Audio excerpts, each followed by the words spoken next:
coming from the forest did not let us sleep. It's hard to tell what it was. It sounded to me like someone was calling me, but the rest of the group said it had been some kind of humming. We will ask the locals if we meet them again. In the morning, everyone was a bit scared, but after breakfast, our moods improved. We set off up the river. The snow isn't really that deep, but it's wet and it sticks to the skis, so it's hard to move. We passed a couple of cliffs, and after a couple of meters, the area became more flat. Finally, around 5:30 p.m., we stopped to set up a camp. It is our first night under canvas. We were very tired. We tried to prepare for tomorrow's walk, but hunger was stronger. Then exhaustion overcame us. We sat around the fireplace and talked, or rather whispered. We were afraid to speak louder because of the surrounding atmosphere, as if this place was sacred or haunted. At last, we took shelter in the tents. Somehow, nobody feels like sleeping. We thought someone was passing by on the trail nearby, so the boys went to check it out, but there was nobody there. Maybe it was some animal. Again, I can hear the sounds from the forest.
just starting to set. I see it like I am there myself, as if I'm standing there in the middle of the forest. I'm not sure what is going on with reality.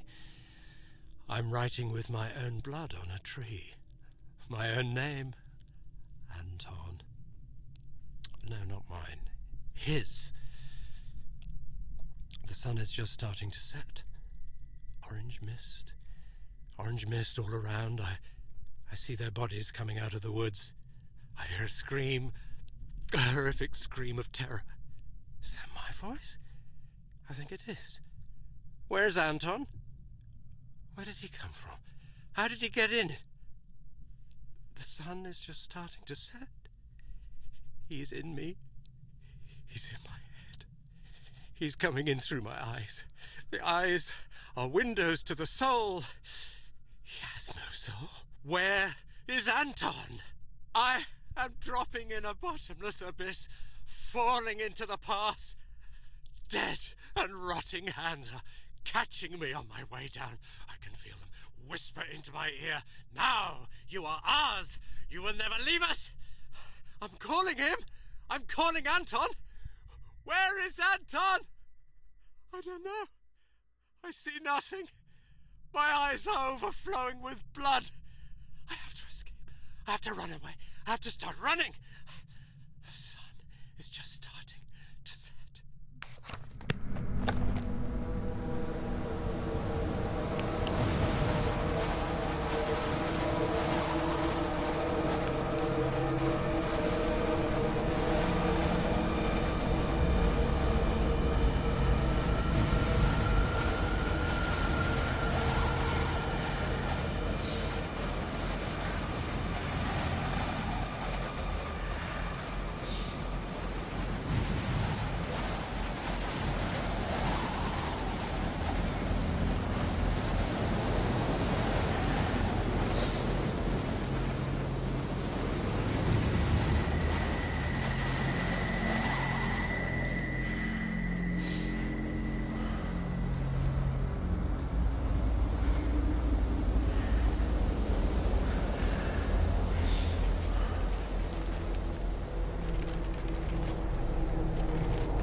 The weather today clearly got worse, just as our moods. We're all a little scared of what happened last night. There were even some suggestions of going back, but that was outvoted. We set off at around 10 a.m, going the same Mansi trail as we did earlier. We encountered a small camp of a local hunter during our hike. We asked if he had hunted the other night, but he said no. He told us a story about a ghost prowling through the forest in the form of a bright fog. Obviously, this did not make us feel better. We kept on going forward. Today, the hike was slow and difficult. The visibility is close to zero. The temperature dropped to -24 centigrade. Around 4 p.m, we had to start looking for a place to set up a camp. We found a good spot on the verge of the forest, covered from the wind. As exhausted as we were, we began setting it up. We were too tired to dig up a hole for the campfire.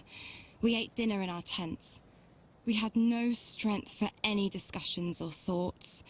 At night, I clearly heard someone walking around the tent. I heard them whispering my name. I do not want to talk about it with the rest of the group. They'll think I'm going crazy.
like.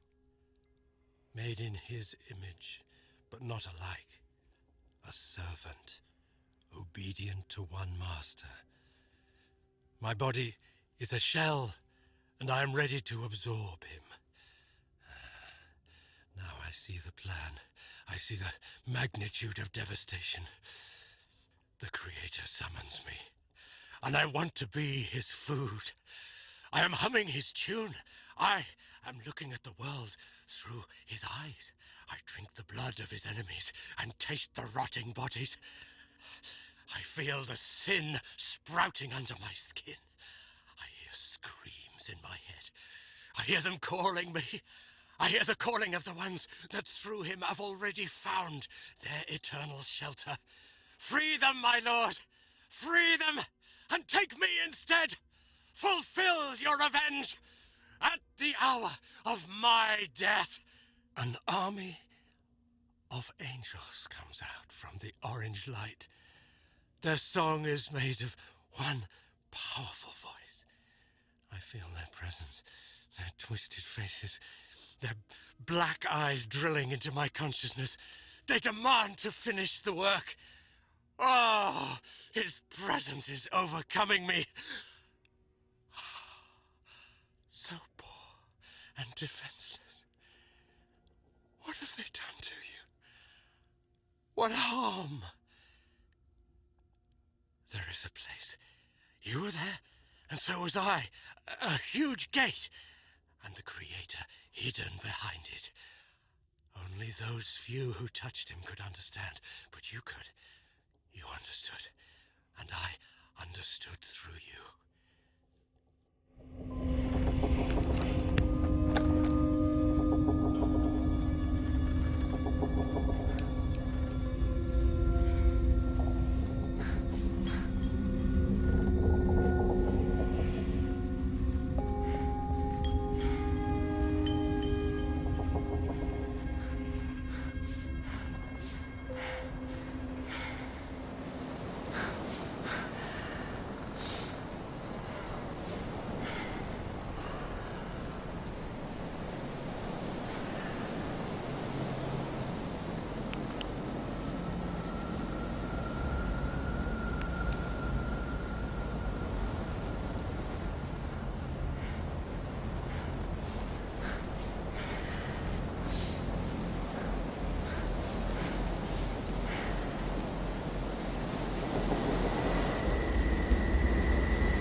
We set off quite late today. I think everyone heard something at night, but they are afraid to admit it. I walked around the tents, but didn't notice any tracks. We didn't talk too much. We barely hiked 2.5 miles. We got the impression that something clearly changed around us. I felt someone was observing us, and I think the others had a similar feeling because they mentioned the hunter was heading in the same direction. We won't make it any further. I think we'll stay here.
Eons. That's how long I spent suspended in nothingness. And then this one time, a pale, dim glow filled it. I felt as if some consciousness started soaking through an orange cloud into my brain, dripping with heavy drops, not letting me pass away nice and peaceful. I fought with myself. I had no strength to open my eyes. And finally, after processing the situation on and on, I realized I have no eyes.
My dear Vera, I'm spending my time in the Institute on long walks in the park. Only here I can find solace, only in the shadows of the trees. My thoughts are peaceful when I see how the sun brushes the green leaves and the wind covers my face in a gentle, warm glow. The doctors say the worst is behind me. The breakdown was temporary. It's difficult for me to say what triggered this state. I know you'll never forgive me for what I've done. The tragedy that I've contributed to shall never find any justification or explanation. I can only cover it up with madness. But I am aware that this is a pathetic excuse, and I'm not able to hide behind it. I take full responsibility for what happened, and I am prepared to be punished. The doctors, however, say I will probably not leave the Institute. You must know I would rather rot in prison 100 times for what I have done to you. I have to confess, I tricked you. I knew you would never, ever want to hear what I have to say to you. That is why I sent my friend with this letter to your sister, and after a lot of persuasion, she agreed to read it to you. I thank her from the bottom of my heart for this. I'm ending this letter. I want to bore you no more. I love you and believe that someday, hopefully, I will be able to tell you all this in person.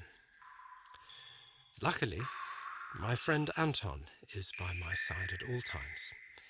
He was the one that went to your sister. I hope this letter finds you both well and in good health. I wish you all the best. Forever yours, Vitaly.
It's dark. We escaped to the forest. Something tried to get in the tent. We heard strange sounds and an orange light. We are not going to escape from this. We are going to die. I don't know what's going on. I wanted to try, but I can't.